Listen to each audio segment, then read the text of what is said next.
年已经上节目了嘛，跟大家说句老实话，我已经不想再突破自我了。我现在就想找一些认识我的观众，然后爱我。我是真的好想要粉丝啊，要那种真正的粉丝，能理解我吗？不是那种说我好喜欢嘻哈，我好喜欢大宅，七七也不错。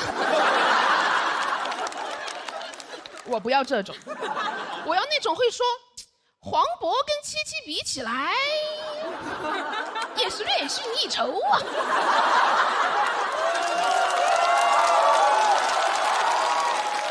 我就想要这种无条件的维护和溺爱，因为我被骂过。去年年底的时候，和嘻哈还有于翔宇一起主持了爱奇艺尖叫之夜，已经过去半年了，还在尖叫。就是我们那一天啊，因为主持的不好被骂上了热搜。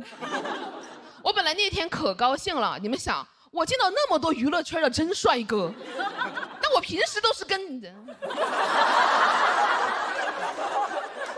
我完全没有想过自己会被骂，就你们想想那个场合，全是明星和他们的对家，谁顾得上骂我呀？那个热搜骂的都是尖叫之夜主持人，因为不知道我们分别都叫什么名字。刚开始知道被骂的时候呢，还是有一点喜悦的，娱乐圈嘛，被骂也是一种在乎。但是就不能只在乎我嘛，好想要那种指名道姓的黑热搜啊，一系列的那种。首先是愤怒，说七七凭什么，然后得出答案，七七资本。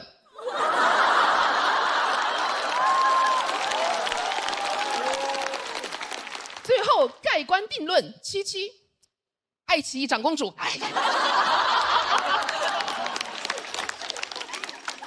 OK， 我当时还为了自己蹭热度发了一条视频，那个评论区特别的有意思，主要分成3类，一类就是问我们家哥哥到底有多帅啊，他们身上香不香，香不香？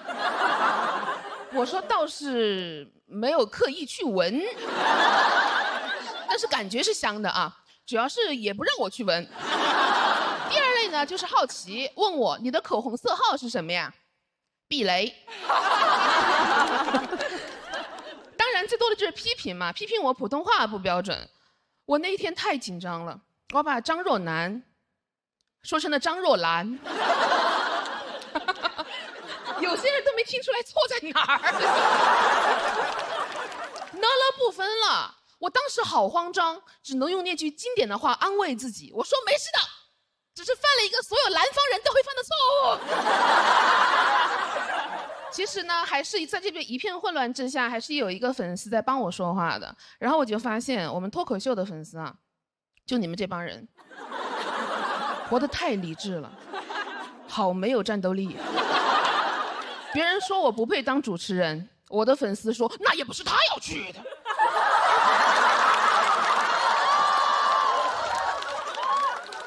是爱奇艺叫他去的。对。我说你骂他呀，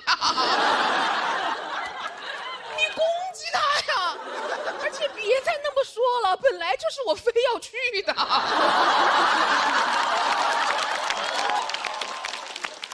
我真的不懂，为什么爱我爱的这么客观？能不能爱我爱的失去理智？你爱的是非不分，你爱的胡搅蛮缠。你就说七七的普通话没有问题，他就应该叫张若兰。虽然我们对外都说粉丝的爱太盲目，但谁不想要盲目的爱呀？只有黑灯的对象要到了。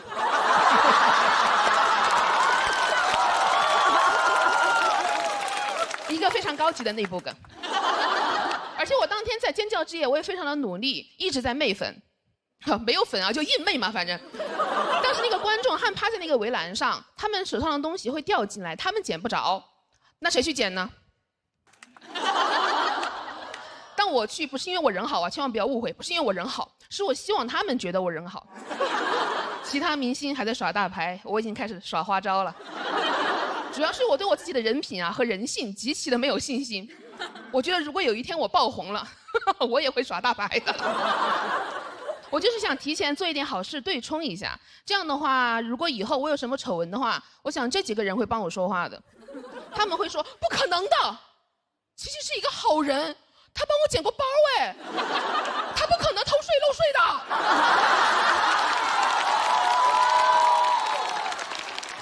我的朋友特意叮嘱我，他说如果你要讲这个梗，你以后就绝对不能偷税漏税。我说怎么不讲就可以吗？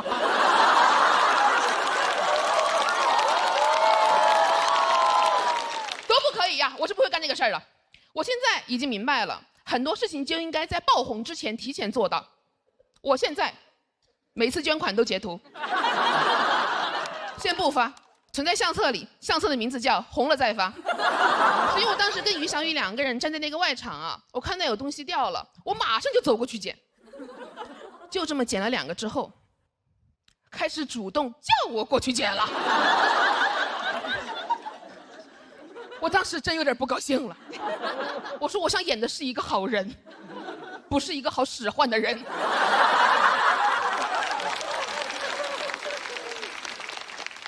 我就把我的小耳朵闭了起来，假装没有听到。结果于香雨走过去捡了。我当时好生气，我说你偷我的花招！我也只能赶紧走过去捡。那一天怎么讲呢？想提前步入老年生活，跟旁边那个老头啊抢东西捡呐。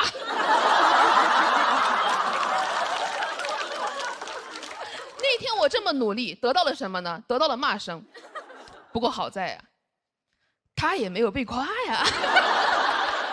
说实话，我今天讲这些阴暗的小心思，其实我是很担心，我怕你们讨厌我。但是我后来想，管他这那的，我就是觉得真实比正确更有意思。而且我相信那个粉丝肯定会帮我说话的，他肯定会说，那也不是他要讲的，是爱奇艺让他讲的。谢谢那位粉丝，谢谢你们。大家好，我是巴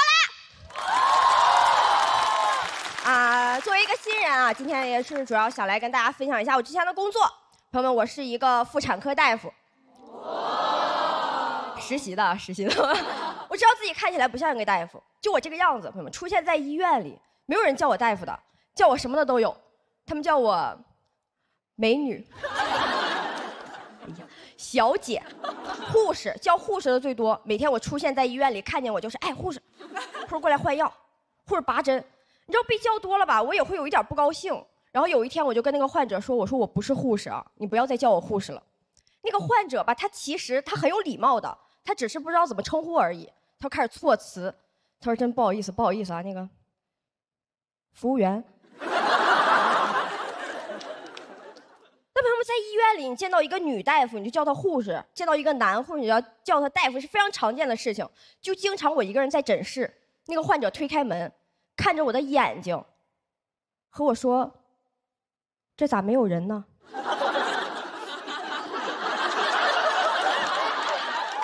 我说我刚刚是累死了吗？看不见我，谁强调都没有用。我有个很好的朋友，1.85米，骨科男护士，很帅，每天就被患者追着问病情，然后他也很真诚，他和患者说，他说我不知道，我是护士，我不是大夫。那个患者也很真诚，跟他说，没事儿，过2年就成大夫了。他们护士，过2年成不了大夫，他过2年能当护士长了。你就从来没听到过有人跟保安说这保安干得真好啊，过2年能当警察。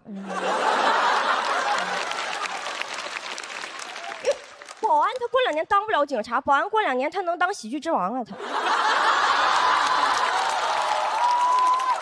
在妇产科实习确实挺难的，面对孕妇和家属，他们会想知道孩子的性别，这规定就是不能说嘛，我嘴也非常的严，但是他们就是能把你说的每一句话都翻译成性别。就有时候我都开始怀疑，我说是不是我们妇产科说的就是小语种啊？妇语。后来我才知道，是因为网上有篇文章叫《那些产科黑话》，你听懂了吗？常见的啊，就是蓝宝宝男孩，粉宝宝是女孩。我看了这些文章之后，我再去见孕妇我就很紧张。我在诊室我都不敢喝水，我一喝水，他说大夫水，大夫喝水，哎大夫你那个水杯带把。啥意思？我说，这越紧张话越多，话越多他们越能解读我啊！我大点声男孩，小点声女孩。我这孩子心跳真有劲儿，男孩。我这孩子真乖不乱动，女孩。我说行，我不说话了。他说大夫都不说话了，肯定是女孩啊。有点生气。我说你不要再问我了，生男生女不都一样吗？他说大夫说生男生女都一样了。肯定是女孩啊，也不是完全没有办法啊，就是我能找到的那些办法，只会让这个事情变得更糟。比如他问我，他说大夫，是蓝宝宝还是粉宝宝呀？我说不出意外是那个就是黄宝宝呢。那种人，拿个四维图过来问我说大夫你会看吗？你能看出来是男孩女孩吗？你会看吗？我说我不会，我是护士，其实。我是服务员。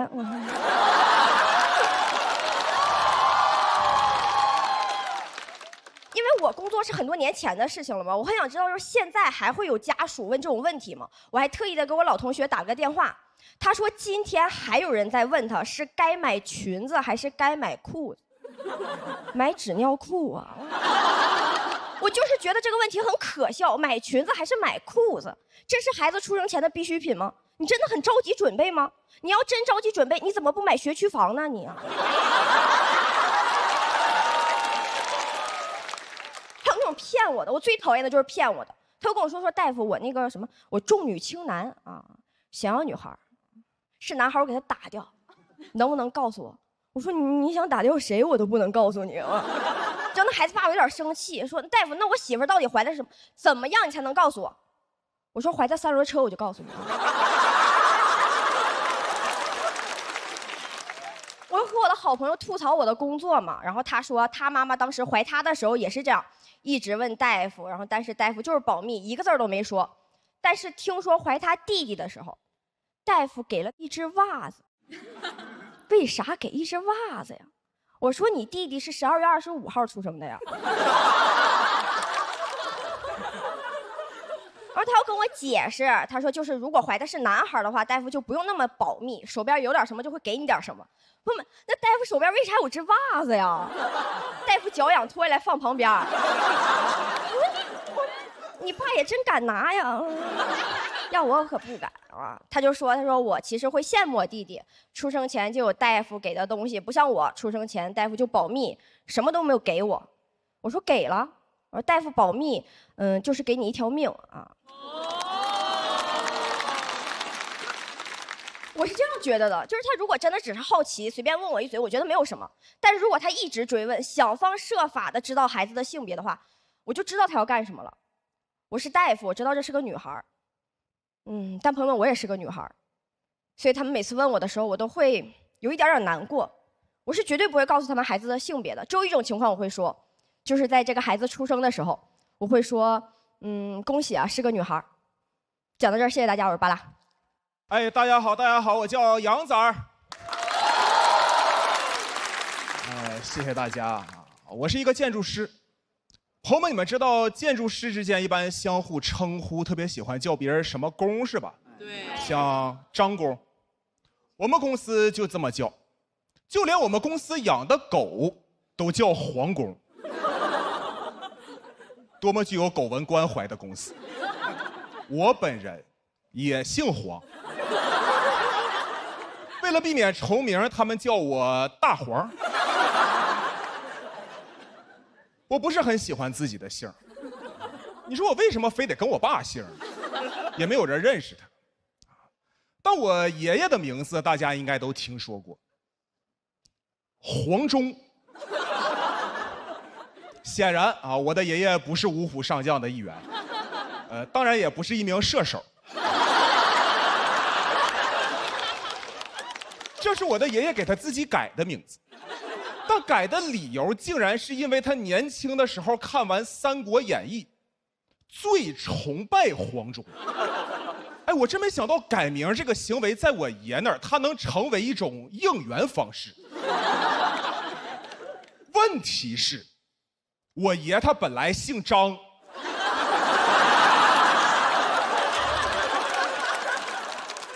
能明白吗？就实际上我和我爸全跟了我爷偶像的姓儿。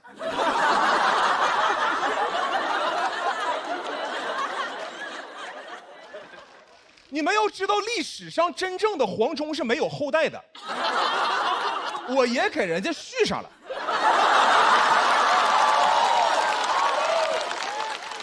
我感觉我爷当时抱本书在那看着看着，突然一拍大腿，皇中，太帅了！我要给你生孩子。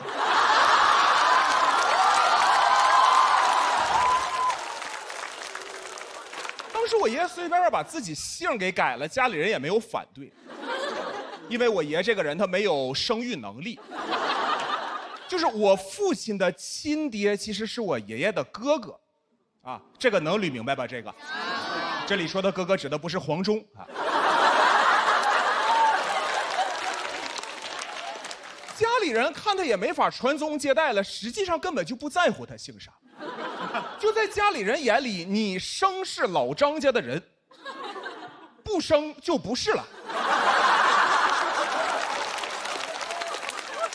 现在看来很荒诞的观念，你没有生育能力，就没有性张力。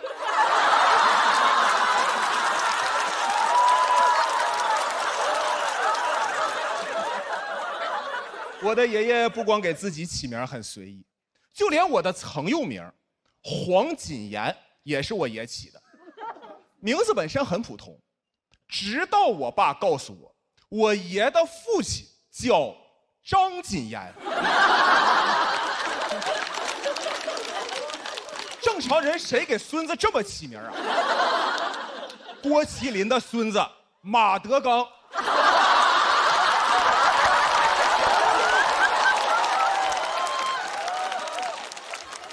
说是我爷特别喜欢锦言这个名字，那我问我爸为啥你没叫黄锦言呢？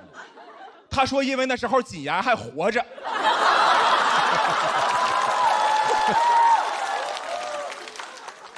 有一个这样的爷爷，就导致我对那种传统的宗族观念没有什么感觉。小学的时候，班里有个同学总跟大家显摆，我家家谱最上面，岳飞。大家都觉得哇，好厉害！就我感觉，那不定咋回事呢？那没准就是咱们两家老祖宗当年看了不一样的书而已嘛。岳飞能咋的呀？黄忠放学能来接我。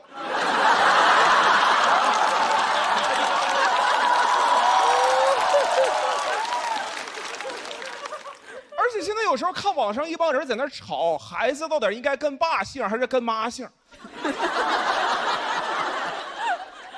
我寻思是争什么呀？只有这两种选择吗？假如啊，我是说假如，我的父母是雷军和董明珠，那他俩有必要争一下。你要是孙富贵和董明珠，还有什么争的必要吗？我不仅想姓董，我甚至想姓董明珠。那我还叫什么杨崽儿啊？我就叫董明珠崽儿。但我爸就是一个普通人啊，可是他依然保持着那种传统宗族观念下对自己姓氏的自豪感。我爸最常说的一句话就是：“咱出去那可都老黄家人。”我不知道他骄傲什么。那咱老黄家不就咱仨人吗？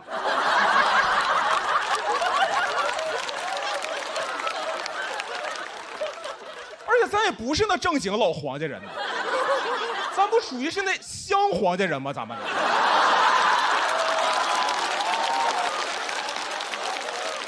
如果我能选择自己的姓的话，我肯定不想跟我爸姓。我也不是嫌弃他，主要既然我爷的姓是这么来的，那咱家这个姓它真没什么必须得往下传的必要。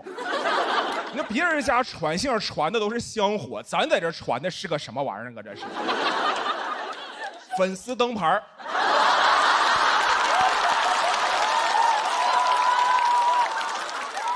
我感觉咱家生孩子，孩子那姓就应该先空着，咱就无姓繁殖。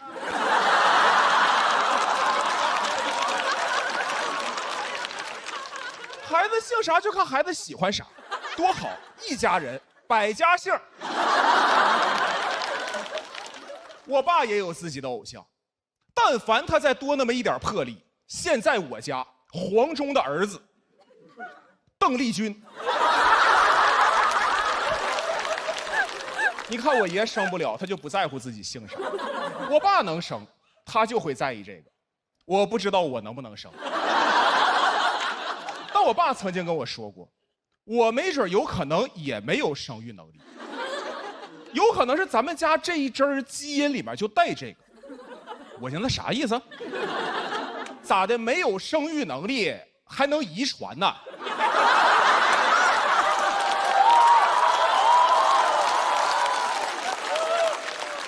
啊，骡子还能生出骡子了？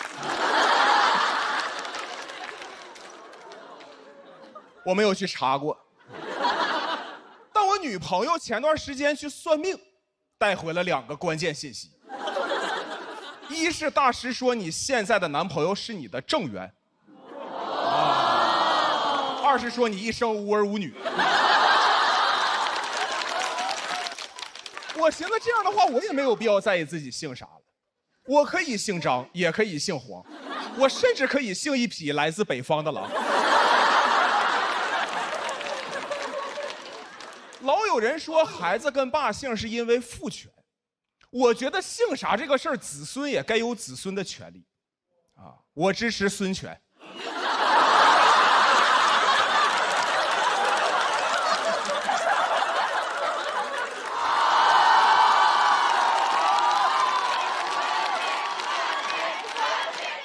稍等，稍等，还差一句。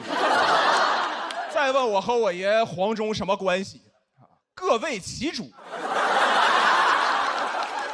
所以谢谢大家，我是黄忠的孙子，周瑜。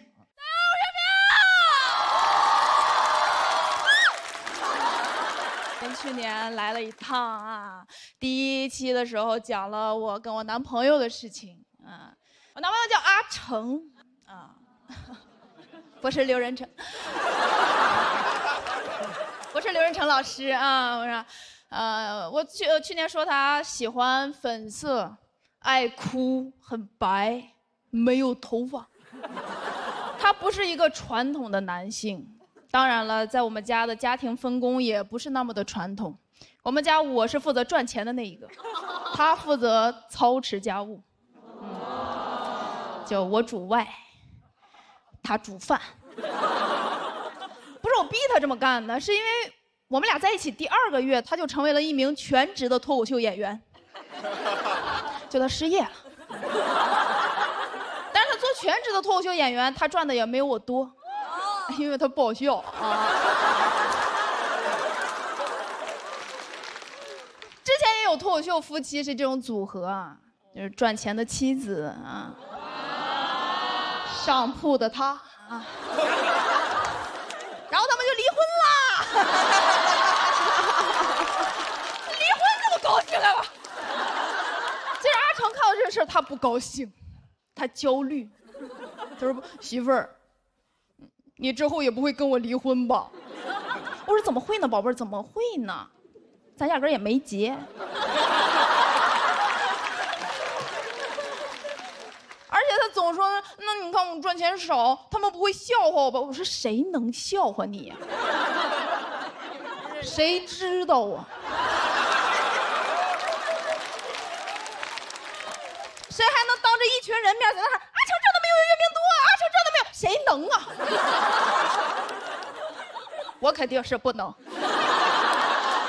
那有一次他喊我，他说媳妇儿你过来帮我一下，我当时火腾就上。我说啊，我辛辛苦苦在外面赚钱，回来还得伺候你，凭啥凭？他说你过来帮我尝尝我新做的锅包肉怎么样？我说哎。这就一道菜需要帮忙，我能多帮2道。其实我俩现在过得挺好，但是最开始并不是很顺利。我妈并不是很希望我俩在一起，最开始的时候，因为她赚的比我少，再加上一些亲戚朋友啊给她吹耳旁风，就说那男的赚的少那行吗？有些人得当断则断。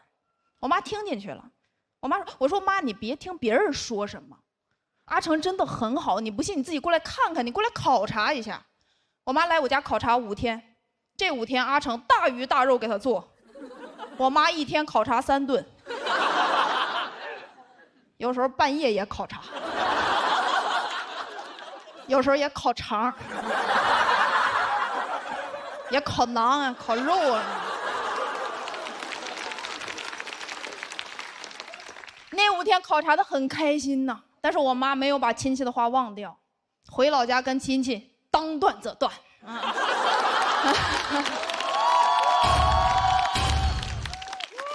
我跟阿成在一起久了之后，我就发现，就是做家务这个事儿，其实不是什么人都能做好的，做都能做，但是做好它需要一定的天赋。你就像我在家，我也会洗衣服、拖地、做饭，阿成就会洗我洗过的衣服，拖我拖过的地，倒我做过的饭。有一次他生病了，病得很严重，我就看他我也心疼，我说做点热乎的啊，让他好得快点。我打算给他做疙瘩汤，疙瘩放多了，没汤了。我把那一坨给他端上去的时候，他说这是什么？意大利面拌42号混凝土。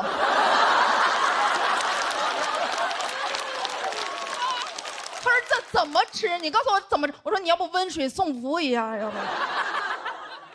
他那1天都没下床，他唯一一次下床就是把我那锅疙瘩汤给倒了，顺便点了个外卖。后来他也不让我做饭了，因为他说我一做饭他心里就有块疙瘩。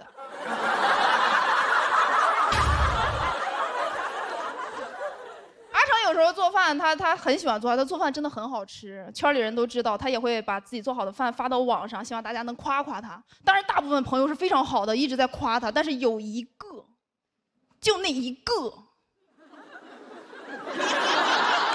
你在那留言，你都不知道他咋想出来。他说：“哎呀，男的还是不能下厨房，毕竟君子远庖厨。”我说：“你要么多看点书，要么少上点网，对你都有益处。”首先，君子远庖厨，他就是意思是君子不忍看杀生，他不是男的不能下厨房。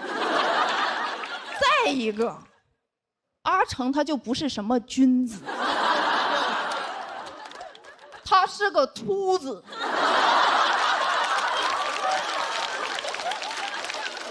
他做的饭好吃、营养、没头发。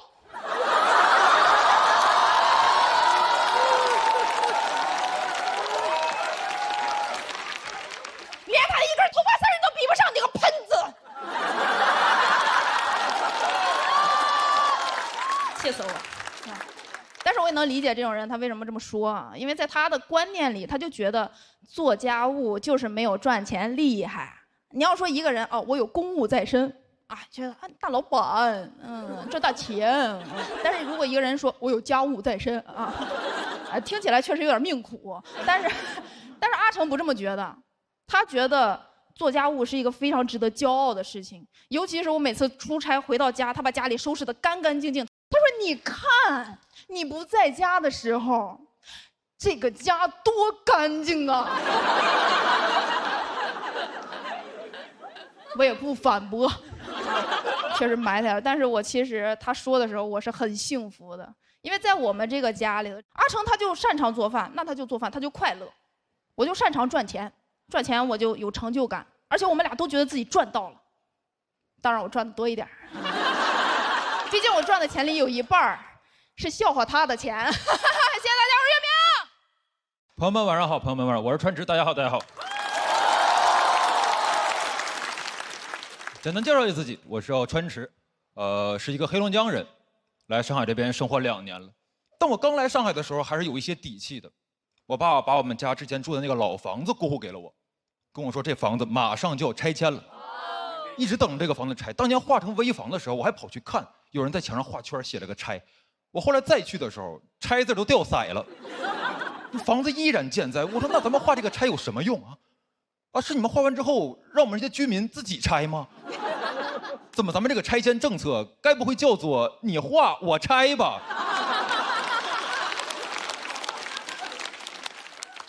我都有些神经过敏了。我到上海之后，他们跟我说大城市的市中心都叫什么 CBD， 我说 CBD 我知道，我拆不掉，对吧？我真觉得那个房子可能在20年前就该拆掉了。它是那种东北最原始的平房。我小的时候问过我爸，我说爸，为什么咱家周围都是楼房，就咱家这一排是平房啊？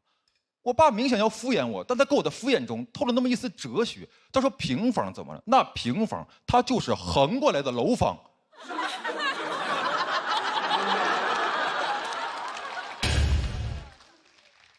我说人家楼房上下楼都有电梯，按你说的，咱家屋里为啥不通地铁呀？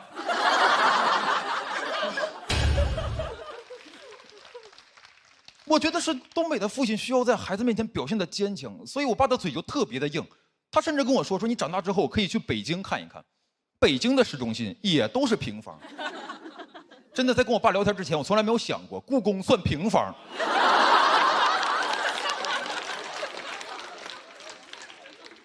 后来化成危房之后就住不了人了，搬了出去，那个房子一直空着。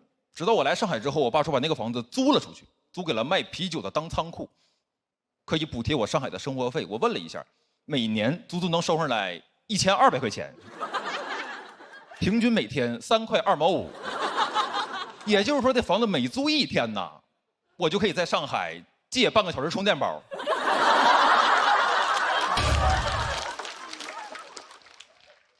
还补贴家用，我都不敢多用，万一哪条是忘还了，1个月房租干进去了。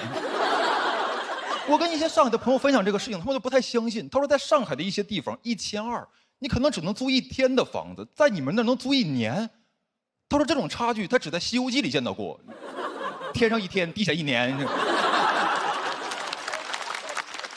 就感觉现在我回家的时候都不应该叫回家，应该叫下凡。但1200年，我们这个房子租的也不是非常顺利，因为那个房子年久失修，岁数太大了。去年过年的时候，大铁门自己忽然塌了，砸碎了人家10几箱啤酒，赔了2000多。我赶紧跟着我爸跑到现场，我爸看着满地被砸碎的啤酒瓶，他发出了一声让我钦佩的感叹，他说：“这幸亏没租给卖白酒的。”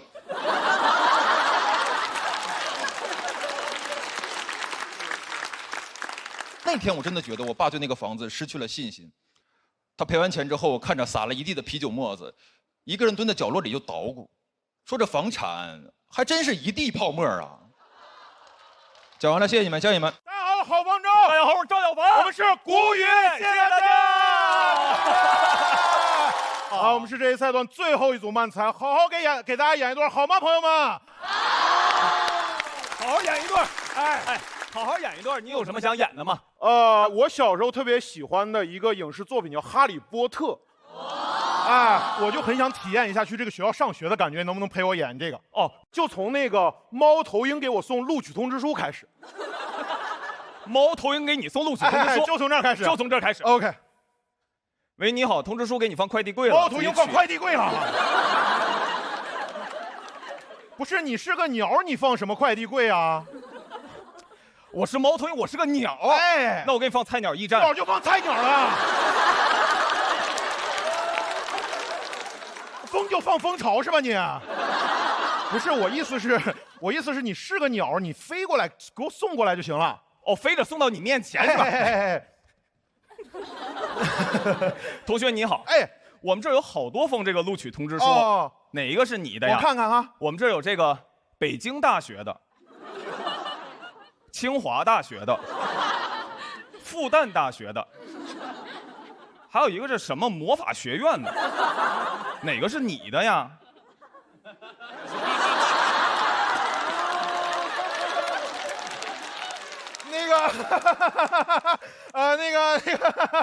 那个，北京大学是我的，北京大学是我的啊，来自北京大学的李雪琴同学。李雪琴呐！哎呀，不是，你这通知书上面有名字是吧？哦，对啊，有名的。有名的你不知道哪个是我的？哎，那个魔法学院是我的。哦，这个魔法职业技术学院是魔你的。法技校啊！不是，别人全名叫霍格沃茨魔法学院，哪学不一样？上学去吧。哎，行，那我记得上学之前要先买一根魔杖。欢迎光临魔杖店，请随意挑选。咱这有什么魔杖？哦，同学，我们这儿卖的最好的魔杖是这一款。哦，魔法与科学的结合，全新的智能魔杖，简称智杖，自己留着用，自己留着用，我觉得特别搭你。你试一下这支。哎，这个看起来跟电影里面很像，哎，我就要这个了。哎，同学啊，我们今天这个买1赠1，魔杖也搞买1赠1，啊，不是，你扫一下我们这个魔法2维码，邀请3位新巫师帮你砍2棍。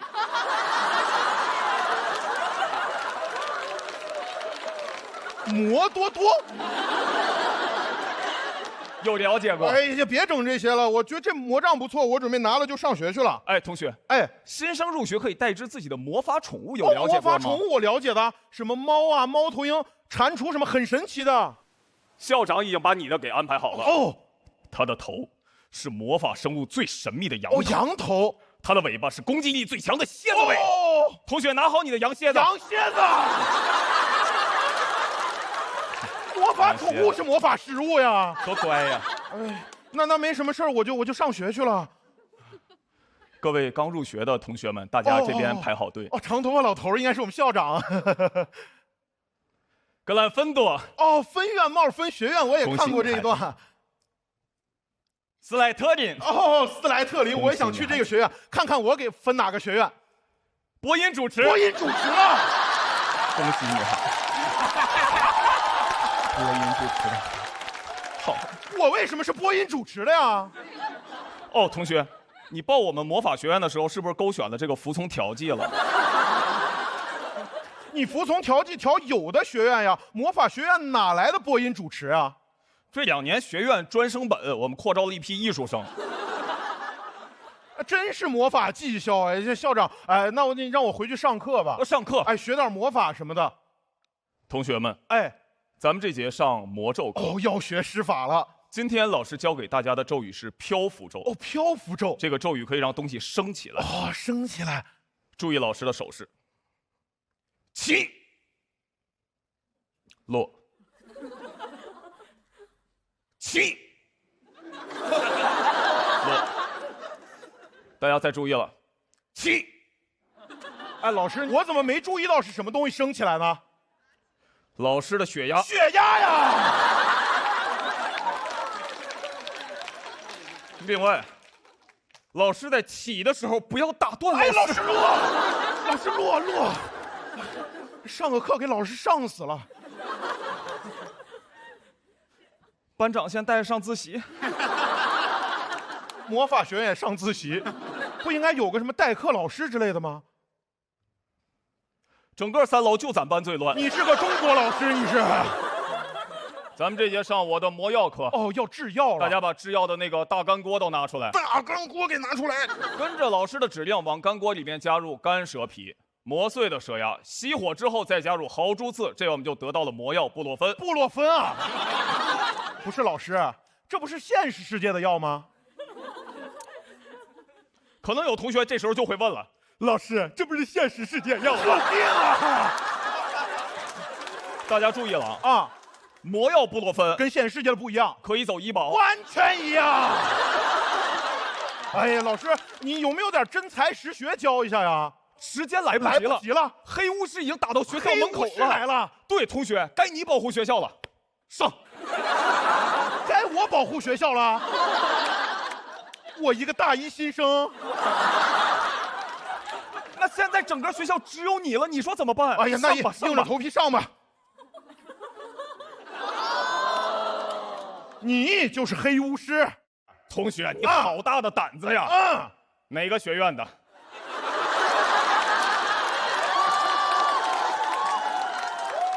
你别管我是哪个学院的，今天只要我在这儿，你就休想得逞。播音主持被他听出来了。被他听出来了，再用这说话，如此小众的学院，你是怎么知道的？我是怎么知道的？亲爱的观众朋友们，大家晚上好。晚上好，学长、学弟。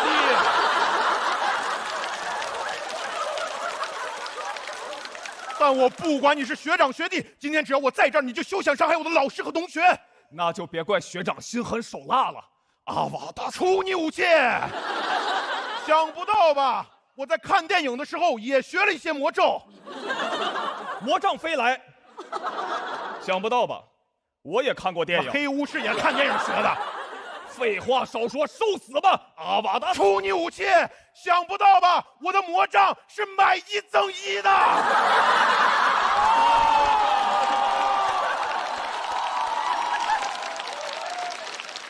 多亏了有3位新巫师帮我砍2棍呀！你有魔杖又能怎么样？你今天刚上学，你不会任何魔法。那今天最后赢的这什么东西蛰我？一半是羊，一半是蝎子。是羊蝎子！羊蝎子，你立功了，羊蝎子！羊蝎子，校长，你来了，校长。同学，你真的把黑巫师干掉了？对，我干掉了。你以后就是我们学校的英雄了。太好了，我们要把你的名字刻在学校大门上，让所有人都记住这3个字。好方舟，羊蝎子。哎，哪个名字呀？够了吧？你谢谢大家。大家好，我是黑巫师。没想到吧，这么快就回来了。我的魔杖也是买1送1的。羊蝎子，在上海市行不通的。除你羊蝎子。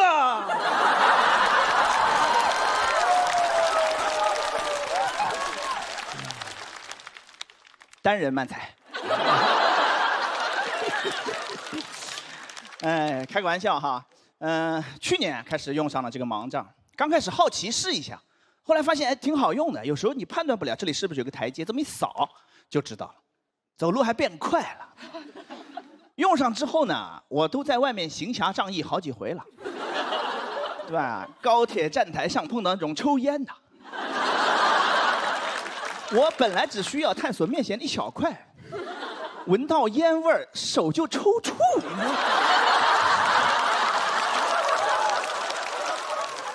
边打边道歉，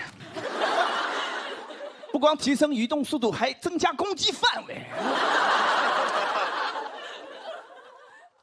推荐。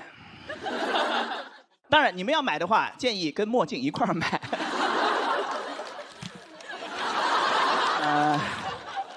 怎么了？我说的是魔杖，不信你们啊？眼睛好，也没见过什么世面，确实是。都，哎，算了，扔一边吧。3月份去了趟医院，做了个检查，因为听说有了个新药，专门针对青少年黄斑变性，我得去试一下。因为想保住我现在的视力，不让它再降下去的话，只有2个选择：一，去试新药；2，去世。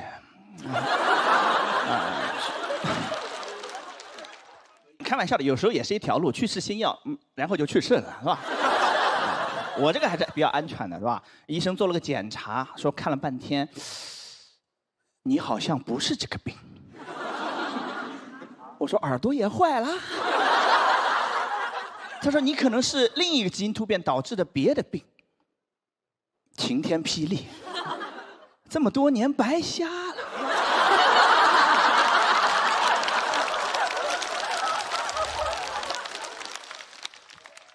他一讲完，我当时就眼前一黑，但我知道我眼前的黑已经不是以前的黑了。我爸妈也很错愕，说这么多年给孩子耽误了。我老婆赶紧豆包搜了一下，赶紧安慰他俩说：“没耽误，这个病也没得治。”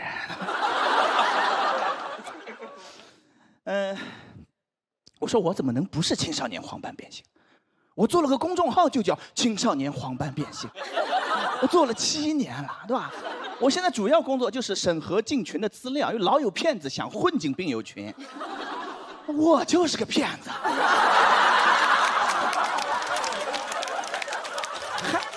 还防别人的，家贼难防。我还问人家，我说你确诊了吗？没确诊，赶紧去确诊，不然看我们这个纯浪费时间。我浪费了7年，一个盲人能有多少个7年？你现在告诉我不是个病，我该怎么办？我该如何自处？我要不要退群？退还不好退，我是群主。妇联选主席选了个男的出来。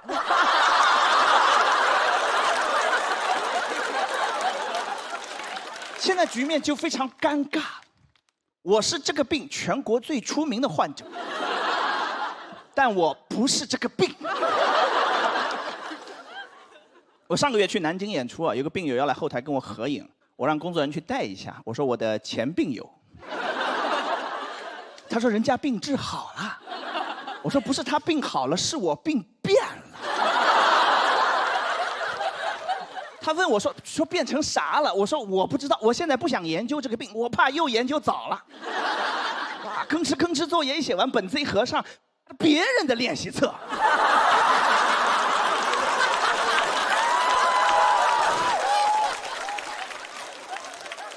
我对要把这个病治好已经没有任何的执念了，因为这么多年已经麻了。因为每年都有很多那种新闻，某某科技突破，盲人或重见光明，都看到过吧？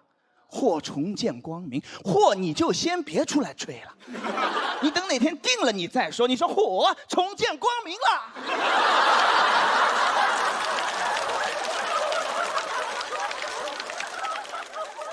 主要是说的太笃定了，对吧？好像今天整一下，明天眼睛就复明了，明日复明日。90%都没什么后续了，就纯是那种公关稿博眼球，拿盲人博眼球，你要下地狱啊！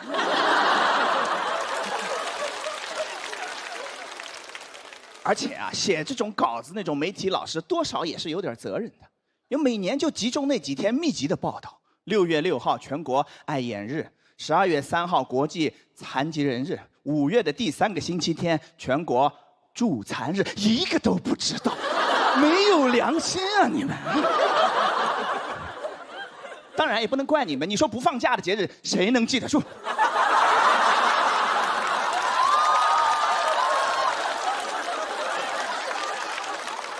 设立的初衷是好的，我们关注一下弱势群体。现在完全变味儿了，就是你到那天转发一下，表示你关心弱势群体就好了。啊，平时你根本见不到这些报道，也见不到什么盲人都在家待着呢，都出不了门，对吧？就爱眼日被媒体老师拉出来，到处爱眼，没有什么实际的福利的，对吧？你给点真的实惠呢，啊，什么光棍节都能打折卖货，助残日为什么就不能？对不对？轮椅半价，盲杖3折，来，对啊。营销方案都给你们想好了，哎，你哪怕把我直接拉到直播间去卖货都可以，对吧？你得让我卖货，我不卖货我就要开始卖惨了。啊，我卖起货来非常的真诚，那个话术啊，一听都不像演的。我的家人们，看看，来，新款的盲杖都需要啊，瞎不瞎的都能用得上啊。哎，瞎了的直接拍，没瞎的拍我们的墨镜套餐。今天限量500单，只要9块9，准备上。工作人员说：“黑灯老师看错了，是99。”我说：“我怎么可能看错呢？9块9，来上链接。”不要消费残疾人，来残疾人这消费，朋友们。3月份查的嘛，然后等了2个多月，10天前拿到了那个基因报告。您猜怎么着？医生看走眼了，不是他以为的那个病，也不是青少年黄斑变性，是一个跟黄斑变性很像，但是更加稀有的另外一个病。我在我们4个病友群里面找了一下，跟我完全一模一样的，就1个人。这下好了，不用建群了，我俩加个微信就可以。所以本来今年不想来这个节目的，但是发生了这么大个事儿，我觉得有必要上来跟观众们再澄清一下，对吧？主要是想找到那个第三者，我可以让你当群主。我忘了说那个病叫什么名字了，是吧？我不确定我能说下来，太长了。这个病叫做常染色体隐性遗传的 PROME 基因突变导致的视锥视杆细胞营养不良 CRD12型。I want you。谢谢大家，拜拜。Hello， 大家好，我叫帆不凡啊，鼓掌吧，谢谢。又是个残疾人啊，对，一直熬到最后，残奥会。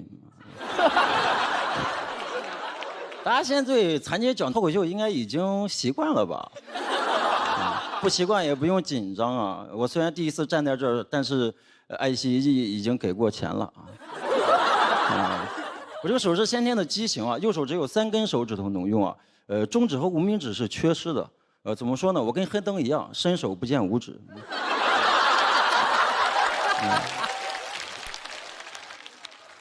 很多朋友都说我脾气好，真不是，没有办法竖中指。我跟我朋友说你给我滚，我朋友愣了一下说帆哥你这个挺摇滚呀。对，大家想笑就笑，毕竟在一个公众场所嘲笑一个残疾的机会也不多，尽量不要捂着嘴笑，太冒犯了。因为你捂嘴的时候，我是能看见你的5根手指头的。我还挺喜欢我这个手的啊，做了个美甲，大家看到了吧？不灵不灵的哈。对，有人说好看，有人说给你做怎么着得少收点吧。何止少收，临走都让他给我捐了点儿。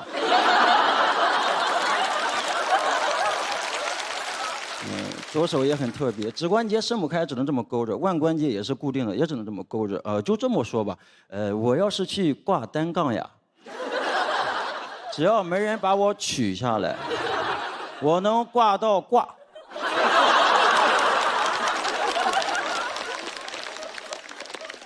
手腕很硬是吧？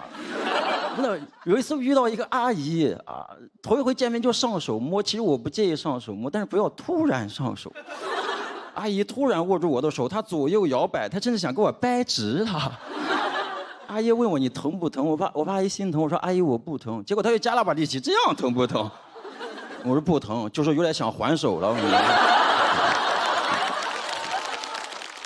而且很有实用性，因为我朋友出门都喜欢带上我，他们说我这个手太适合挂包了，能挂得特别紧。哎，有多紧？台风天出去拿外卖，饭被风吹走了，袋子还在我手上，我都不用怕有人抢我包，因为他只要不撒手，我就得跟他一起回家。也算是一种人赃并获。最大的好处是教育意义。我有一次去电玩城，一个妈妈不想让孩子玩游戏，就看见我的手了，转头就跟孩子说：“看吧，游戏玩多了，手就会像哥哥那个样子。”我说：“弟弟，你别怕呀，哥哥这个手啊，他是写作业写的。”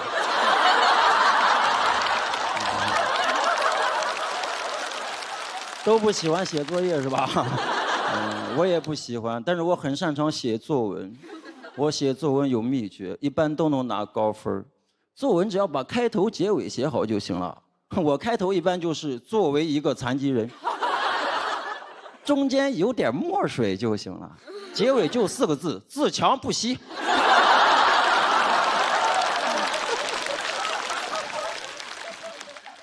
我这个手能选择的工作不多了，像什么二胡卖艺、按摩推拿，这些传统的残疾人手艺啊，都做不了了。所以我只能选择一个行业，叫程序员。其实没什么可惊讶的，因为很多程序员干久了跟我差不多。而且程序员最适合我，因为3根手指头就够用了。Ctrl 加 C，Ctrl 加 V。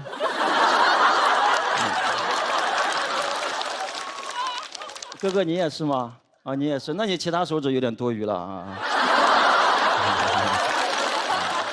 开个玩笑，开个玩笑。而且我靠着这3根手指还做到了领导的位置啊。对，谢谢。所以你们不要看我手这个样子，其实呀，我手底下全是你们这个样子的。对。哎，我适合做领导，我从不对他们指手画脚。没必要是吧？因为他们都知道我手腕很硬。我现在觉得我这个手其实够用是吧？你们能干的我都行，玩手机一根拇指，刷视频点外卖，非常流畅。我觉得其他手指有点多余了。真的，我这个手完美适配手机，我甚至已经有了手机支架。天生我材必有用，防抖防摔超稳定。我虽小残但大将。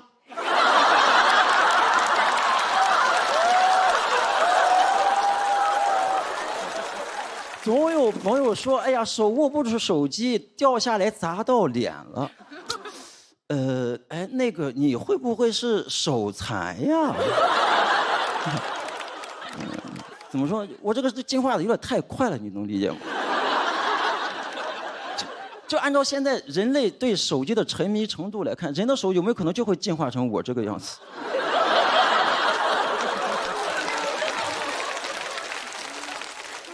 所以我这个应该是对未来人类的进化的一种探索。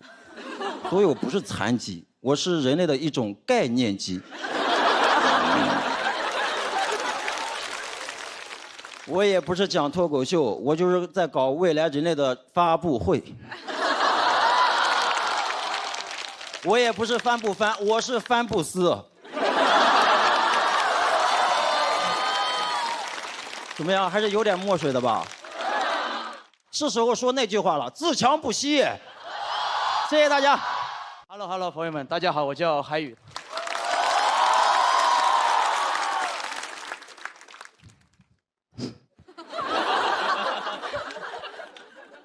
说实话，朋友们，现在我的稿子是什么，我已经完全忘记了。我今天的表演主题只有几个字：关爱残疾人。太难了，朋友们。我走上这个通道，我第一次为我身体的健全而感到。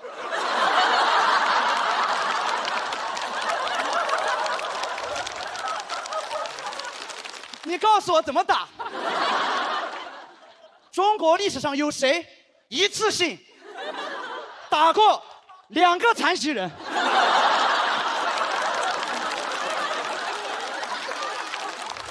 只有我打了2个残疾人，都不一定会上热搜。我刚才在那儿待了20分钟，我在想，我有什么地方可以残疾一下？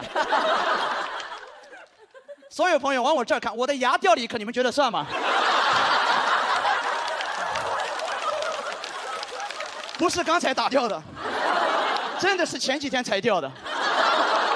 所以接下来我的表演如果没有接住这段线挂，请大家不要怪我，因为我的技巧老掉牙了，不好意思。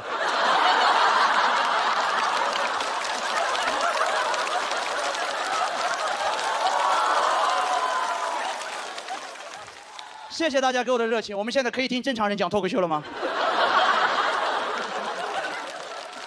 可以，对不对？谢谢大家，我叫海宇，开始我的表演。自我介绍一下，我是来自四川省甘孜藏族自治州，大家听过这个地方吗？感谢大家，因为跟人介绍家乡会很困难，基本上大家听到就会问，甘孜州是那个明星丁真那个甘孜州吗？我说对。他说那你把他的微信推给我一下。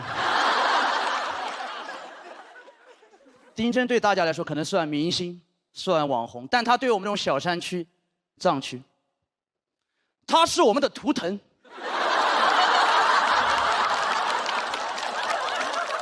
因为没有哪个明星比他走红的更简单了。传闻中，就出去买了2桶泡面，被拍了几张照片发出去，网上所有人网友炸了，说这个笑容太纯真了。他就火了。他火了之后，我身边所有藏族哥们儿疯了，说他有老子纯真吗？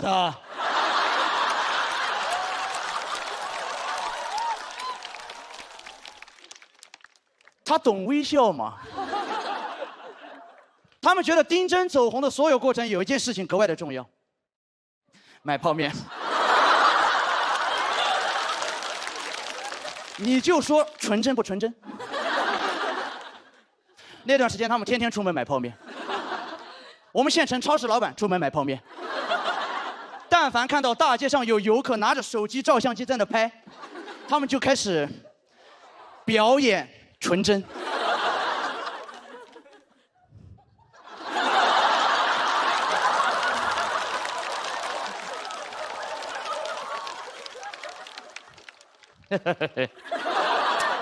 师傅，拿2桶那什么师傅。也能够理解为什么大家会喜欢他，因为他很多时候接受采访会说藏语。我真的觉得，不管你这个人啊品性如何，你只要会说几句藏语，你给人的气质就会不一样。因为我们小的时候，所有的电视剧都被翻译成了藏语版，然后这个电视剧就没办法再看下去了。你们有没有看过藏语版的《古惑仔》？发生在香港的甘孜故事。山鸡哥哥说：“老子今天卸你一条腿。”扎西德勒。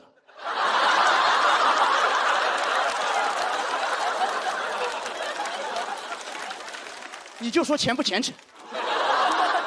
你听完感觉整个铜锣湾真的很需要你这一条腿。如果那个时候跟他们2个比赛，我早就捐出去了。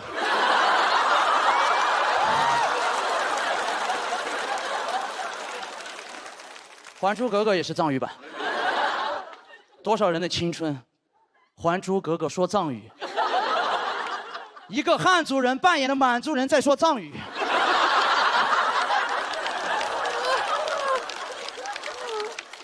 我只接受容嬷嬷说这4个字，因为这样对紫薇可以好一点。你扎他一阵，扎西德勒；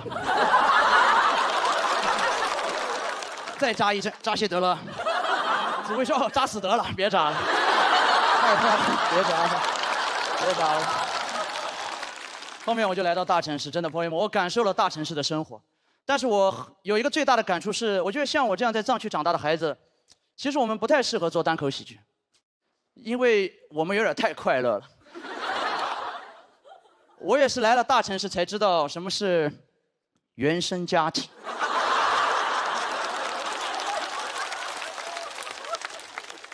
我们那边真的没有，我们原生态家庭。我当时有一个同桌，他高考前的数学模考考了137分，他跟我说他回家会被他的爸妈打死，原话打死。理由是他上次考了140分，退步了。我真不理解，我当时的心态就是那种非常传统的篮球教练。我想这3分有那么重要吗？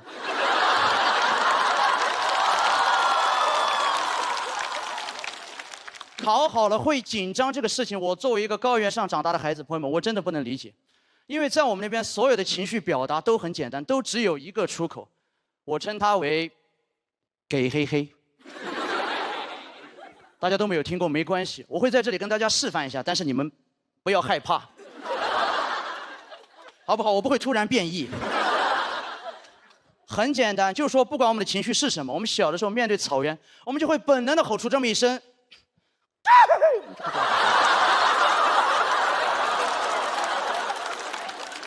吼完之后，不管什么情绪都可以立刻消解。真的，小的时候我们放牛的时候会给黑黑，把牛做成牦牛肉会给黑黑，牦牛肉卖不出去给黑黑，丁真直播把它卖出去了给黑黑，全民给黑黑。所以我来到大城市的第一件事情就是跟我在这边最好的朋友分享。他听完以后不开心，他跟我说：“我觉得你这样吼就没有边界感呀，你当着陌生人面你这样吼你就没有边界感呀。”我们那边连边界都没有，所以我们敢。我总结过我生活的很快乐的原因，是因为我们那边的父母就这么养我们，你懂吗？他们对孩子没有什么期待，因为他知道自己是什么货色。高原上真的没有望子成龙、望女成凤，因为他知道这么多年生活在那儿，高原上不长这个东西，全都是牛和马。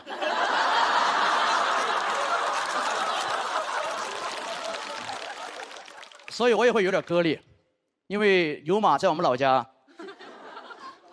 真的是个褒义词，代表着自由、放纵、给嘿嘿。我觉得永远不会有一个藏区的牧民在放牛的时候，突然就看他们家的牛不顺眼，然后就开始骂他、抽他，说你今天为什么只吃了137根草啊？是不是最近没有认真上坡？你觉得你牛吗？你能不能学一下别人家的牛？早早的就去了某利某牛那种大厂。再不认真吃草，我跟你说，以后长大去当牛吹吹吧。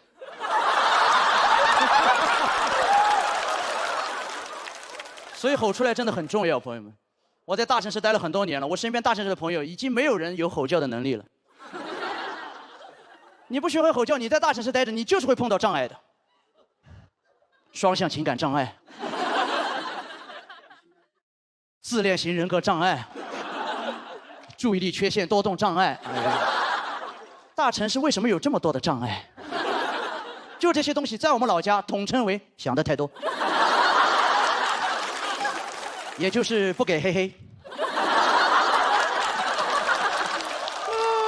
我真的觉得高原上长大的孩子很难得 ADHD， 因为我当年 ABCD 都学了7、8年。你在我们那待着不可能注意力缺陷的，因为你能看到的东西就那么多。你稍微一缺陷，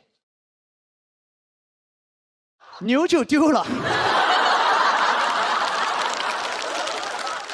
所以，更文明真的会更快乐吗？我觉得不一定。今天你们很早就准备了，坐大巴来到这里，其实本质上是一种追星。你们很累，但你们在看到你们想看到的那些人的时候，你们会瞬间回到我的老家。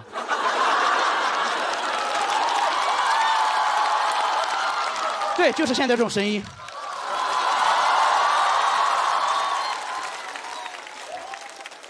就我们刚才的这个情感交互，只有我们老家才会出现的。所以我把给嘿嘿推广给你们，你回家自己吼就可以了。它有很多应用场景，对吧？你们下次出差的时候可以带上它。高铁、飞机你就揣着它。你真要休息，旁边一个小孩开始哭，所有乘客不敢说话，就你站起来看着他，哎，小孩。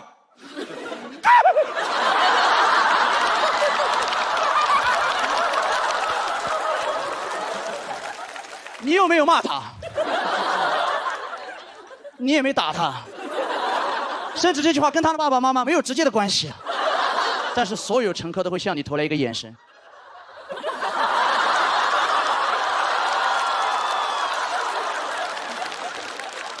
所以大家有空的时候休息，可以去我们那边玩一玩，对吧？你们可以在大街上随便吼，当然你们也可以带上相机。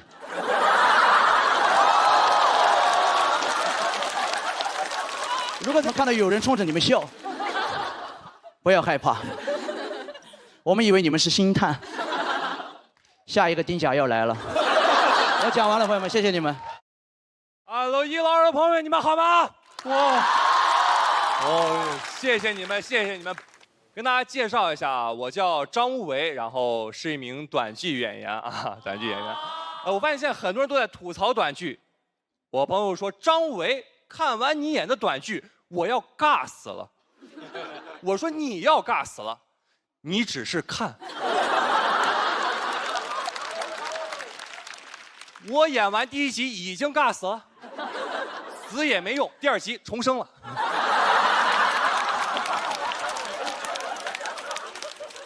上部戏演个是个霸总，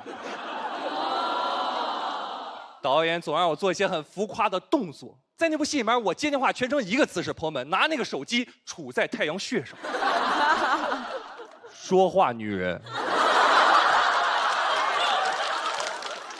摁完一部戏，鬓角都斑秃了，生活中都改不掉。外卖来了，我说说话女人，放门口吧，谢谢。不仅动作尬，台词更尬。我最爱说2个字：有趣。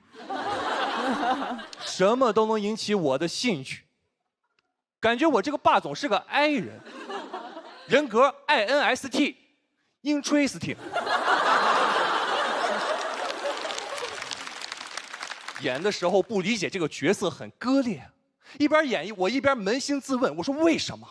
为什么我这么有钱，但没见过世面？女主就骑辆自行车，我看着她，我说有趣。谁允许你把这种平民的东西骑进我的庄园？台词很装，内心很难受，因为我平时就骑自行车。演尬剧就算了，制作公司还跑路了，没给钱。我还挺喜欢我上部剧的人设，我演的是京城四少之一，顾氏集团顾云琛。顾少哦，拿不到尾款，其他3少都没拿到。我们京城4少身家100亿，现在联合讨薪，想起诉公司没用，4个霸总没有1个懂劳动法。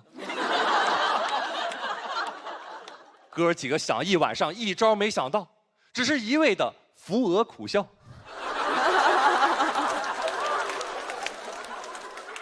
4少异口同声，有趣。不仅有很多人吐槽短剧，很多人更看不起短剧，觉得我们短剧很 low。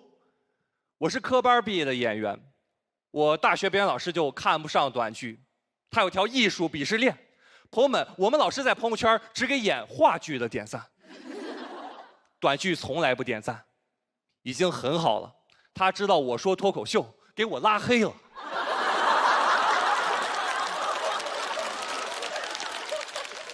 他希望我们毕业之后都去演话剧，但话剧不挣钱。我们班同学现在都在演短剧。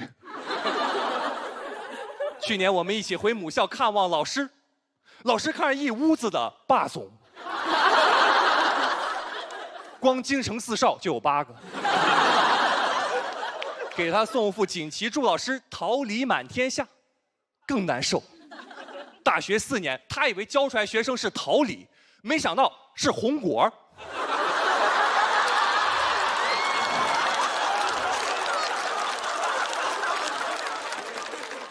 开灯了，有趣。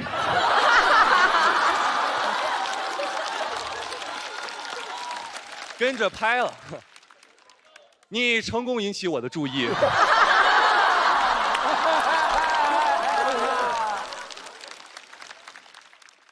老师很失望地看着我们，你们那个短剧演得太浮夸了。我是这么教你们表演的吗？说句公道话，不是。老师教我们的是话剧表演，更浮夸。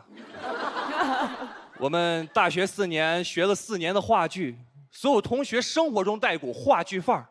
有一次上着课的时候，一对小情侣吵架了，女的骂那个男的，她说：“你个男的怎么那么小心眼儿呀？”她男朋友本来都要走了，听完这句话之后，你说我小心眼儿？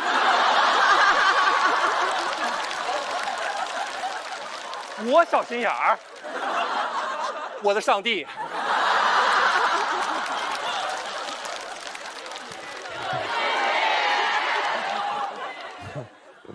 哎呀，这一段我鼓足了勇气，比演短剧都尴尬。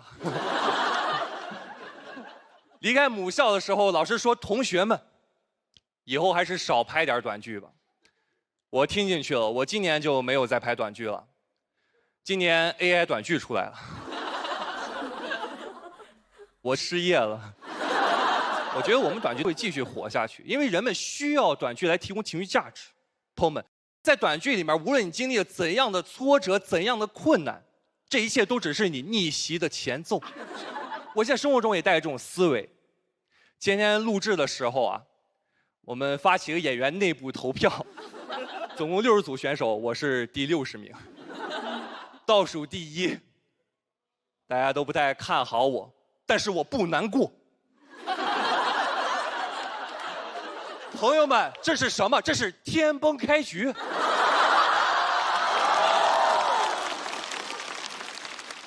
我是演短剧的，我太熟了。我当时看倒数第一，我说稳了。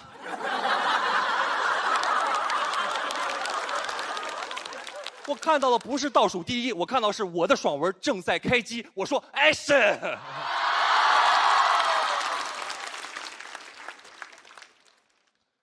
真的，本来很悲观，一下心态就转变了。什么待定区、晋级区，都是我顾云琛的舒适区。今年是喜丹录制的第3年，我说3年之期已到。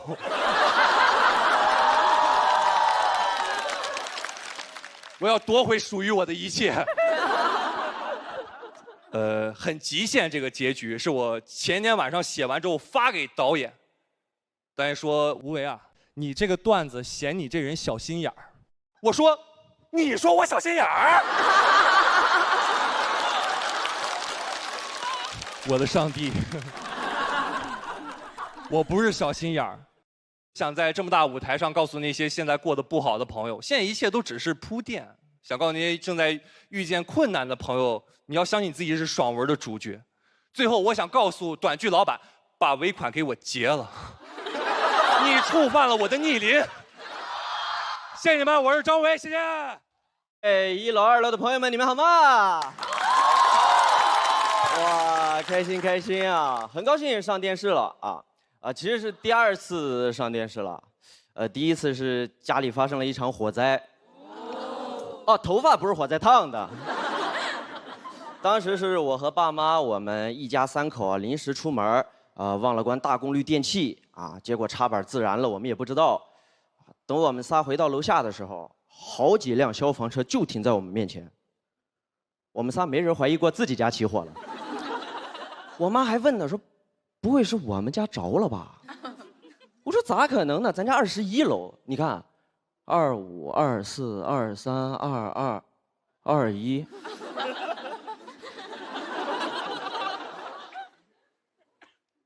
”21、22、23、24、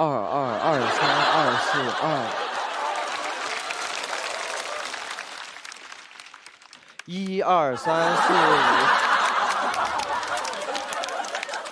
5，人脑子越乱啊，就越着急。发现是我们家着了，我爸第一反应是：儿子，你跑得快，你快上去看看。着火了，让我上去看看。我是个消防栓嘛。那我也没反应过来，我就赶紧往家里跑。我在楼下摁完电梯，我意识到不对劲了。学校教过我们，发生火灾不能乘坐电梯，对吧？但那个是逃生，没人教过我怎么返回火灾现场。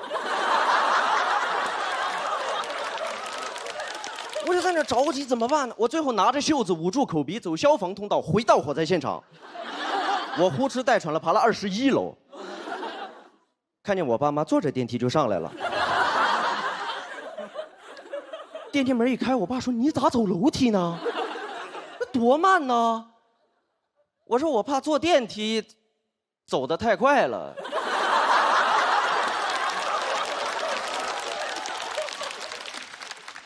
好在上来火已经扑灭了啊！消防人员解释，火灾的源头是一个老化的插板啊，那个插板我们家用了20多年了。全家一致觉得，哎呀，扔了太可惜了。不如拿来把家点了吧。但家里东西是都烧没了。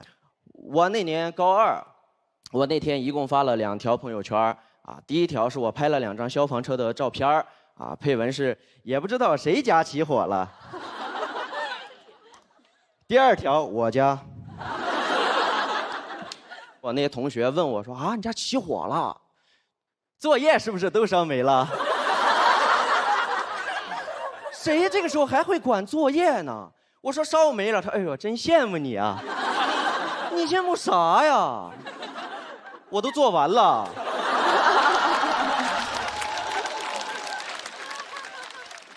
火灾烧完之后那段时间，全家情绪都特别低迷啊，因为家里10几年的积蓄都烧没了嘛。啊，直到后来收拾屋子的时候，我妈翻出来一张家财险的表单，发现原来可以申请保险公司的赔付。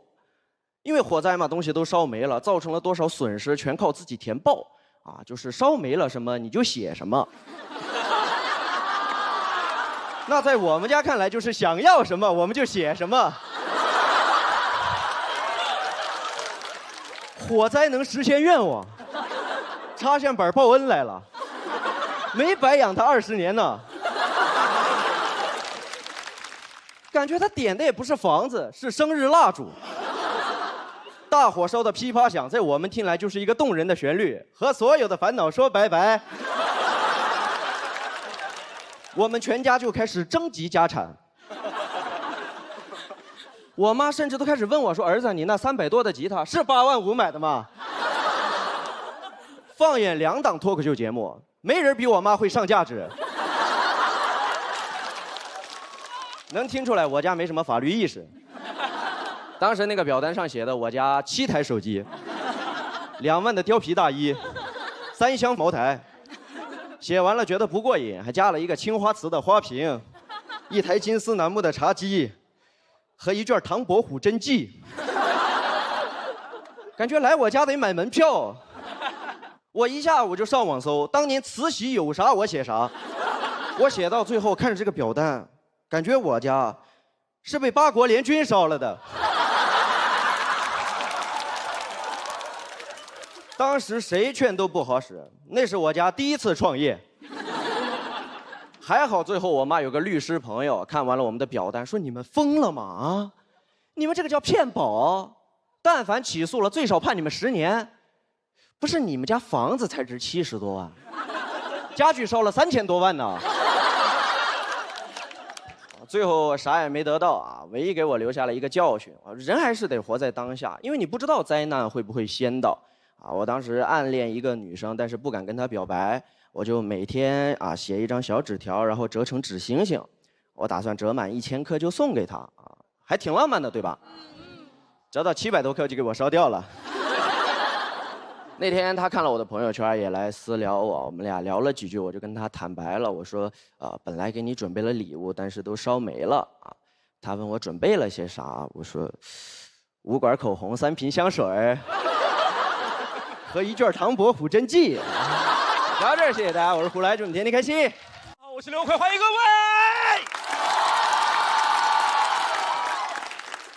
自我介绍一下，我是一个线下非常不知名的小演员。我之前也上过电视，我上过一档主持人职场综艺，叫《令人心动的 offer》。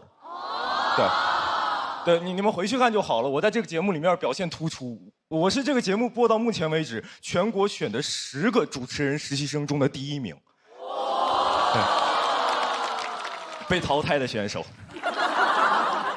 也就是说，你们今天回去要是想看我的抽象表现，你们别开会员，第1期免费看。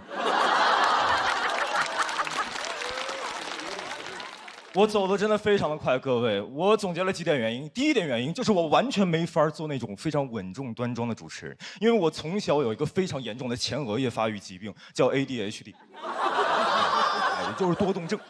但我跟那些多动症不太一样，我是只要情绪一激动或者紧张，我就忍不住眉飞色舞。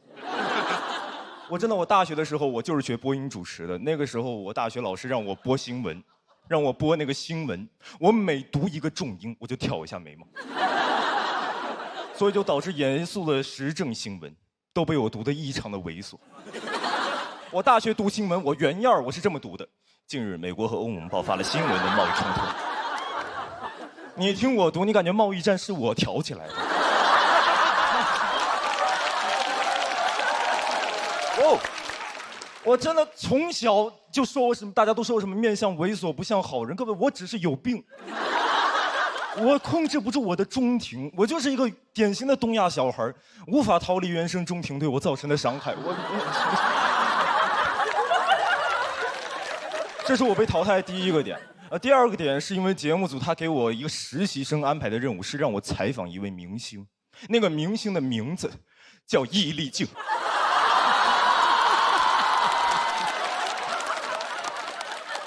我当时看着手上易立竞的3个字，我说是我采访他还是他采访我？我跟你们讲，就在我淘汰后，有一条营销号写的标题原文，他写的还不叫刘奎采访伊丽静，那条营销号写的叫刘奎选择挑战伊丽静。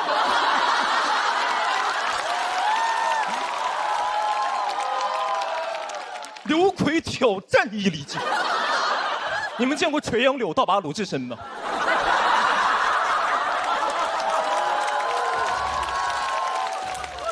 各位，我当时太紧张了，所以就导致我当时动作完全变形。导致我当时每说一句话，我就对着正前方的伊丽静老师挑一下眉毛。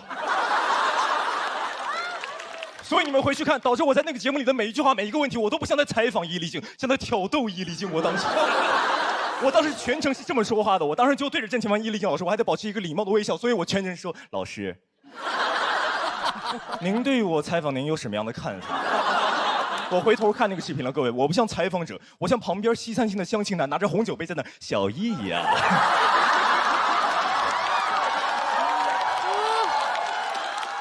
你觉得我怎么样？各位，你们现在都笑了，伊丽静懵。那伊丽静她只见过披荆斩棘的哥哥，她哪儿见过挤眉弄眼的弟弟？我的中庭有3关，我只控制住了我的眉毛，我的另外2关像鸟一样乱飞，尤其是我的眼珠，我当时像一只捷克狼犬在寻觅猎物，我在舞台上的原样是这样。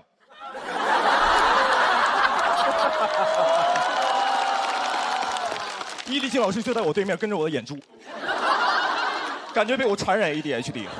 而且我这个病叫注意力缺陷，什么意思？我大脑有时候会因为过于紧张，我突然开始放空发呆。所以我当时正在跟伊丽静说话，我说着说着，我突然盯住她身后的一块空地，我开始发呆长达5秒不动。当时伊丽静害怕，因为台上只有我们2个人。我一直看着她身后，因为台上有2个脏东西，一个是我，一个在伊丽静身后。但她不敢回头。你们想一下，伊丽静采访了20-30年，她见过无数的神经病，她还没见过鬼。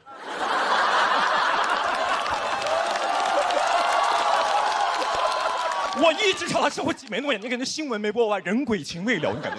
就那个时候，伊丽就痛恨自己不是吴京，因为吴京可以随手的，吴京可以在，我见过鬼，你见过吗？对吧？那吴京可以。那伊丽静不行，那伊丽静是没有后视镜的，我就想赶紧结束这场访谈，太尴尬了，茶也凉了，我也累了，伊丽静也碎了。我就想赶紧结束，我就立马站起来跟直播间的导播我说：“老师，就录到这儿，我结束了。”导播先我一步站起来，说了一句我这辈子都难以忘记的话。导播站起来说：“啊，刘奎，咱们什么时候开始录？”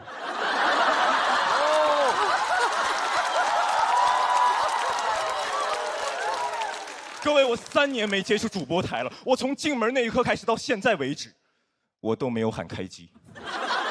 也就是说，刚刚30分钟，什么都没有，纯调戏。我们当时3个人心里各有各的想法。导播心想还没开始吗？我说我已经结束了。伊丽静心想。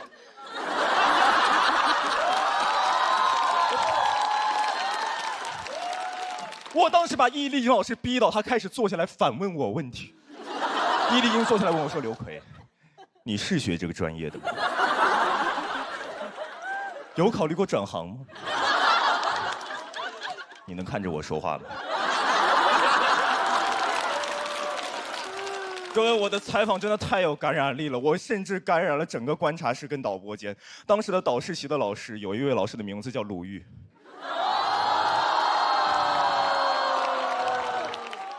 鲁豫老师拿着手上的板子说：“刘奎，我是要首先淘汰的。”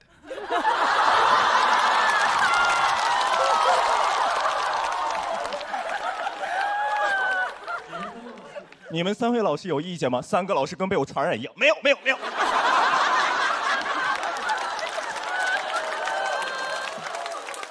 各位，真的是我走得太快了，网友们看了我的表现，都来网上拥抱我，就是拥过来网暴我。给我取名叫我什么眉毛哥眉飞色舞哥，说我什么眼球突出甲亢，说我有那个鸟类综合症。还有那种网友说：“刘奎，你其实特别适合当演员啊，因为你面相狡诈。”特别适合演咱们古装剧里面的太监，就是哎，我有一计，我这。妈的，声音太多了，各位，我完全看不下去，因为我有严重的注意力缺陷，我完全。但各位你们放心，今天我还站在这，就说明我完全没事。因为当时我下了这个节目被网暴完之后，我立马花3个月的时间，用这段故事和网暴的经历写了一个专场出来全国巡演。我现在每走过一个地方，每走过一个城市，每走一个录播间，你们这220个人，我看到之后我都知道，我在你们的心里只要演完，我不是那个采访易立竞的变态。我是一个纯粹的喜剧演员，我正带着易立竞老师全国巡演，我现在。我完全无所谓，网上说我声音，我线下的观众都很喜欢我，都说刘奎这个人没毛病，都说我没毛病，我现在完全无所谓。有很多观众不喜欢我看了我的表现，说刘奎你从头到尾眉飞色舞，你这是脱口秀吗？我说没关系，您过来，我没办法挑飞我。我现在就做自己，我想好了，今天采访完之后，演完这一段，鲁豫老师问我说：“刘奎，咱们俩约个访谈。”我说：“对不起，鲁豫，有约了。”完全无所谓。我就是这样。我现在看到爱奇艺，你们看这边是不是有几家摄像头，对吧？这些摄像头配拍我吗？爱奇艺，你们得换成运动相机，不然抓不到我的幽默瞬间，你抓不到，我整不出来。说我流很多汗，说我今天把汗甩第一排观众嘴里。各位，你们要是不喜欢我，这就是我的汗水；你们要是喜欢我，这就是我给你们全场的饭撒。这就是我的喜剧。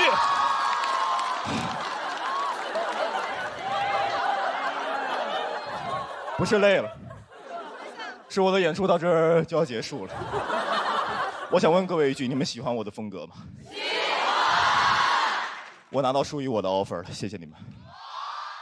哎，大家好，我是小爽。老家是河北保定，现在在四川成都当导游。我观察了一下，每次到了景区比较漂亮的地方，一般都是一个姑娘很认真的在那拍照，一回头，男朋友老公在旁边玩命的抽烟。我说哥，你不过去给女朋友拍个照吗？那有什么意思？没见过世面。没见过世面，就那个人进去抽，玩的抽，出来也抽。我见世面，他好像一个移动的烽火台一样，知道吗？我说你出来旅游，你是见世面吗？你和这种人出来旅游就很扫兴，对不对？哎，你生活中和一个扫兴的人在一起，你干什么都不快乐。那刘备、关羽、张飞，刘备说啊，今天咱们兄弟3人对着这个桃花结拜。张飞说那有什么意思？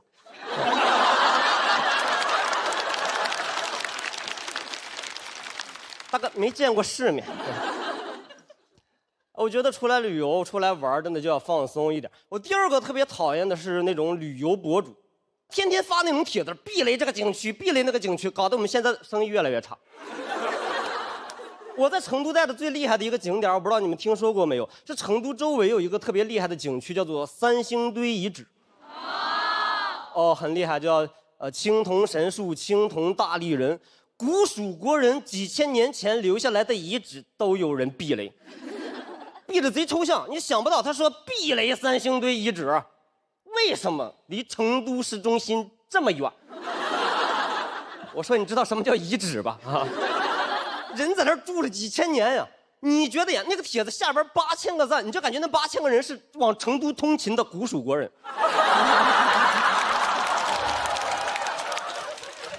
哎，我觉得景区好不好自己去看一看，我推荐你们去3星堆遗址看一眼。那边有很多神秘的问题困扰着当代的考古学家，对吧？你比如说，考古学家根本就不知道为什么那些古蜀国人在几千年前为什么要选择抛弃自己的都城，向成都进行一次大规模的转移。现在答案找到，因为他们觉得离成都市中心太远了呀。哪个古蜀国人他不想去成都的街头走上一走？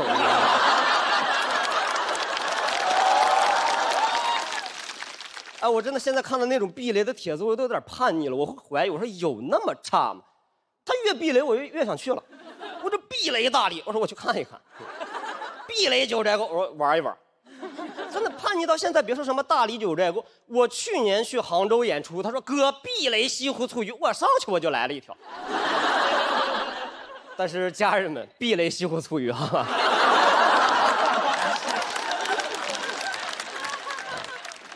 我虽然是个导游，但是我现在最害怕带的一种团是飞机团。因为我带过几次，我发现我是一个极度恐飞的人。就是我在飞机上遇到那种气流颠簸，它飞机颠簸的越厉害，我身体抖动的越厉害，我身体能跟那个气流产生那种同频共振，你知道吗？就特别害怕。而我在飞机上抖的时候，我朋友会跑过来安慰我，他们安慰人永远是那2句话的，你听过吗？就我在那发抖，我朋友跑过来，爽，别怕，飞机是咱们这个世界上最安全的交通工具。哪怕咱们飞机飞到一半，有一个发动机着了，只要发现的足够及时，机长把它关闭，剩下一个发动机，咱们都能安全降落。他安慰我之前，我都没有想过发动机还能着了。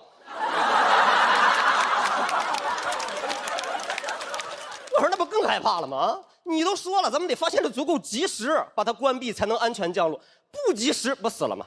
对吧？那就不安全。我觉得飞机怎么才能叫真正的安全？我觉得飞机哪怕炸了，我也得安全降落。能理解吗？这个才叫真正的安全。飞机爆炸前一刻，机长直接把我弹射到虹桥机场，这个才是真正的安全。你把我弹到浦东机场，接受不了。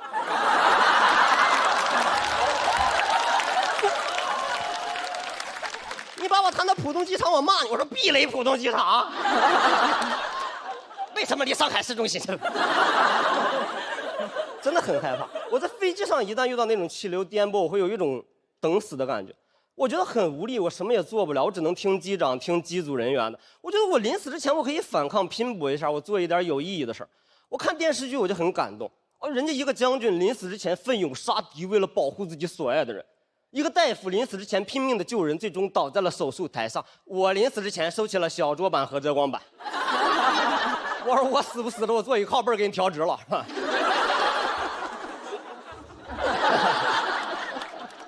死了也得坐直了啊，做一个死直男。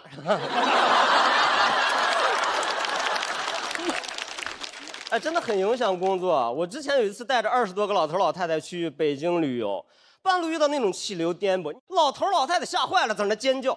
我导游我还得忍着恐惧我去安慰他们，我根本不想安慰他们，我也想尖叫，我也害怕，我甚至想钻进老头的怀里，是吧？我说大爷抱紧我，大爷。但是我怕他投诉我说我骚扰老头。我回去跟经理说，我说经理，我说我恐飞，我说我害怕，我真不能带飞机团了。他给我讲大道理，他说恐飞是你的情绪，你害怕是你的情绪，工作你要用态度来解决。你要有一个态度，就别说今天这个飞机颠簸，就哪怕今天这个飞机炸了，你也要把团给公司带下来。我说飞机炸了，我怎么给你带下来？飞机炸了，所有人都炸死了。我拿了个导游旗，我说大家好，这儿是天堂。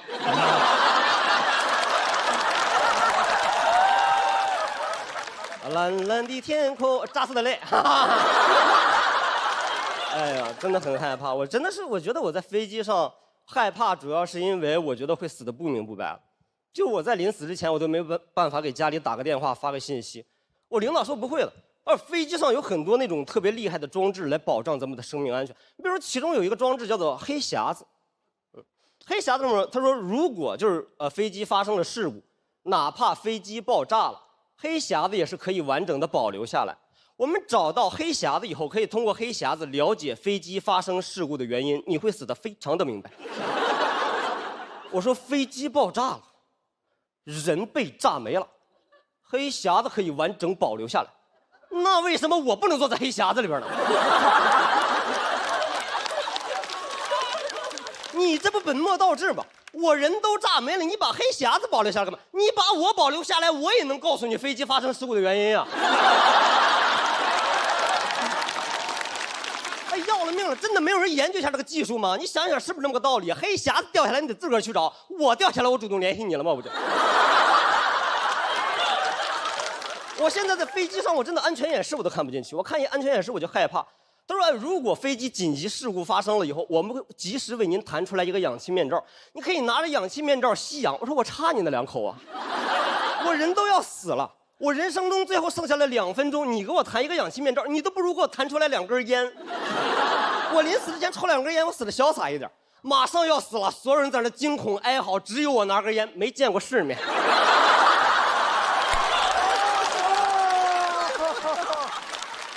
不要跟我说飞机上没有打火机抽不了烟，发动机那不着了吗？那不是。在临死之前，我都没办法给家里打个电话发个信息。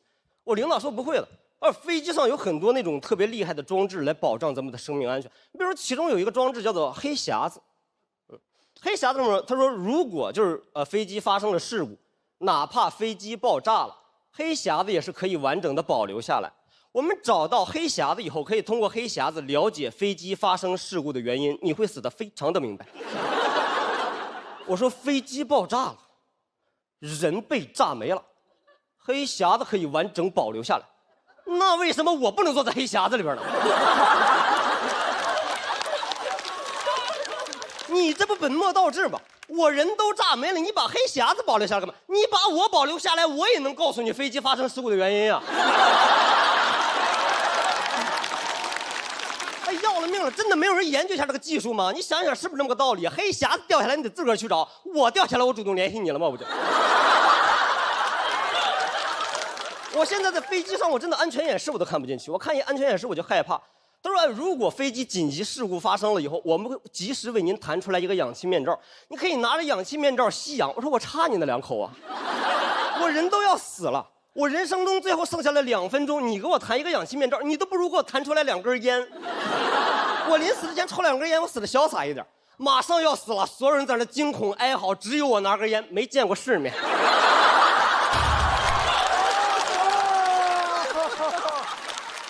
不要跟我说飞机上没有打火机抽不了烟，发动机那不着了吗？那不是。